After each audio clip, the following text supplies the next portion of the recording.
Hello, my dear friends. Welcome to Science Academy. Today we are going to discuss very important point of chapter 6, which is eddy currents. And we are also discussing the definition of eddy currents and how can we minimize the effect of eddy currents that we'll also discuss in this video.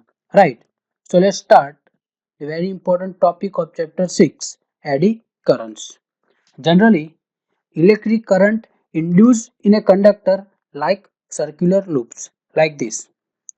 जो conductor में electric current induce होता है वो circular loop में होता है like this, right.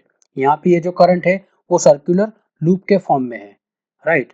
और उसकी जो डायरेक्शन है वो काउंटर क्लॉकवाइज डायरेक्शन है, ओके। और यहाँ पे ये जो सर्कुलर करंट है वो किसके जैसा दिख रहा है, which resembles like eddies in water. Now what do you mean by eddies? Eddies को हिंदी में क्या कहते हैं? भंवर कहते हैं। जैसे पानी में भंवर क्रिएट होती है वैसे ही यहाँ पे ये जो करंट है वो हमारा उस तरीके से कुछ दिख रहा है लाइक दिस, ओके। यहाँ पे ये फिगर में आप देख रहे हो ये पानी में क्या है, एडिस है। एडिस को हिंदी में क्या कहते हैं, भंवर कहते हैं, ओके। तो ये हमारी क्या हो गई, यहाँ पे ये भंवर है, okay. And this currents are called eddy currents. जो सर्कुलर फॉर्म में जो करंट होती है उसे हम क्या कहते हैं, एडी करंट कहते हैं, which is discovered by physicist Foucault, right? So this is the basic definition of eddy currents. Now let's understand the concept of eddy currents in detail, okay. And for understanding the concept of eddy currents in detail we have performed two different experiments, right? So let's start with first experiment. तो first experiment में हमने क्या किया है, first experiment में हमारे पास ये magnet N और ये मैग्नेट एस है, ओके।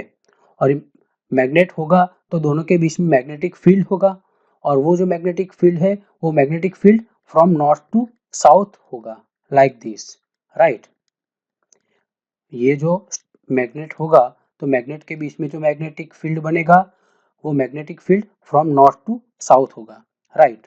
और यहाँ पे ये पाइवट पॉइंट है और पाइवट पॉइंट के नीचे हमारे पास क्या है, एक कॉपर प्लेट है, राइट। ये हम देख रहे हैं यहाँ पे ये कॉपर प्लेट है और ये कॉपर प्लेट सिंपल पेंडुलम की तरह मूवमेंट करेगी, right, in between the magnets. ये जो कॉपर प्लेट है वो copper plate simple pendulum mechanism की तरह ये बीच में यहाँ पे ये मूवमेंट होगी।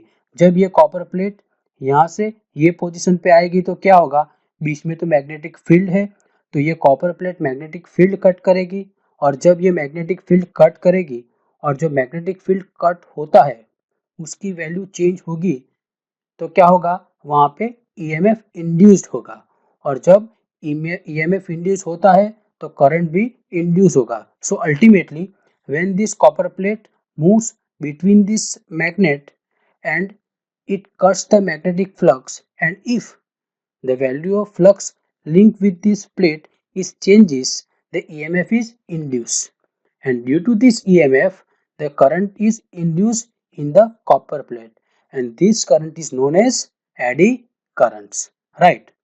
तो यहाँ पे दो सिचुएशन क्रिएट होगी, ये जो कॉपर प्लेट है वो ये पोजीशन पे से ये पोजीशन पे आएगी और ये पोजीशन पे से फिर ये पोजीशन में आएगी।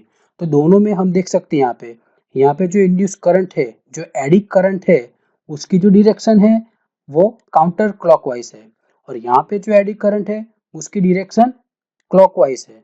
तो ऐसा क्यों होता है, क्योंकि जब copper plate moves towards the magnet और मूव्स टुवर्ड्स द फील्ड तब क्या होगा, उसमें जो करंट की डायरेक्शन होगी वो काउंटर क्लॉकवाइज होगी and when this copper plate moves away from the field then the direction of current is clockwise, right।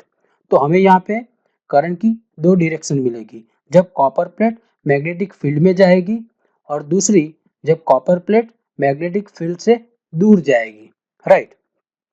So ultimately the direction of eddy current यहाँ पे काउंटर क्लॉकवाइज और clockwise मिलेगी, right.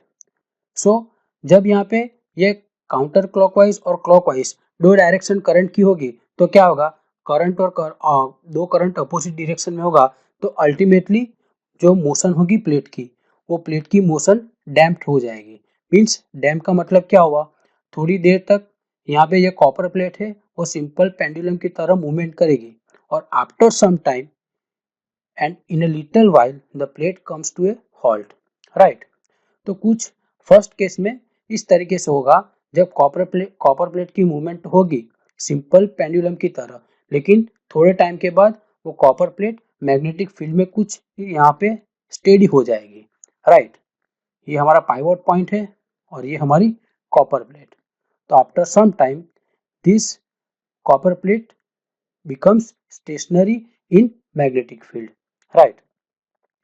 Now let's consider the another case in which we have considered the same thing but the difference is only in copper plate.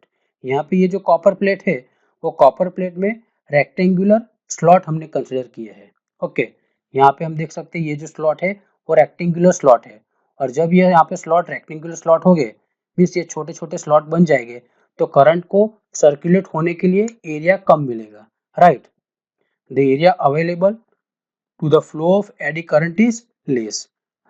तो वहां पे क्या होगा, जो एडी करंट क्रिएट होगा वो कम क्रिएट होगा और यहाँ पे ये जो प्लेट होगी वो प्लेट कॉपर प्लेट हमारी फ्रीली ये दोनों मैग्नेट के बीच में मूवमेंट कर सकती है, right.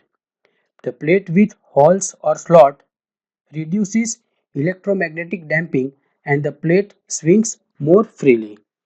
Okay, so here we have considered two cases in which first case में simply copper plate है जिसमें simple pendulum motion तो होता है, simple pendulum motion तो होता है लेकिन after some time वो motion damped हो जाएगा और हमारी प्लेट है वो मैग्नेटिक फील्ड के बीच में यहाँ पे रुक जाएगी। और इन सेकंड केस जिसमें कॉपर प्लेट तो कंसिडर की है लेकिन कॉपर प्लेट में क्या है, रेक्टेंगुलर स्लॉट्स है और रेक्टेंगुलर स्लॉट की वजह से जो करंट को एडी करंट को जो एरिया मिलना चाहिए वो एरिया कम मिलेगा और जब एरिया कम मिलेगा तो हमारा एडी करंट भी कम होगा और एडी करंट कम होगा तो उसकी वजह से जो कॉपर प्लेट हमारी यहाँ पे है वो कॉपर प्लेट मैग्नेट के बीच में फ्रीली मूवमेंट कर सकती है, right. So for minimizing the effect of eddy currents, we have to use these rectangular slots in copper plate. अगर इंडक्शन मोटर है या फिर ट्रांसफॉर्मर है तो वहाँ पे भी एडी करंट इंड्यूस होता है, लेकिन वहाँ पे एडी करंट को मिनिमाइज करने के लिए जो भी लैमिनेशन यूज होता है इंडक्शन मोटर में या फिर ट्रांसफॉर्मर में या फिर कोई भी मशीन में, तो वहाँ पे हमें क्या करना पड़ता है, वहाँ पे हमें जो कोर यूज करते हैं कोर मटेरियल उसको लैमिनेट करना पड़ता है ताकि वहाँ पे एडी करंट कम हो और एडी करंट कम होगा तो उसकी वजह से जो लॉसेस होगा एडी करंट लॉसेस होगा वो लॉसेस भी हमारा कम होगा, right. So this is the case where we can minimize the effect of eddy currents by using the slots or by using the laminations, right. Thank you.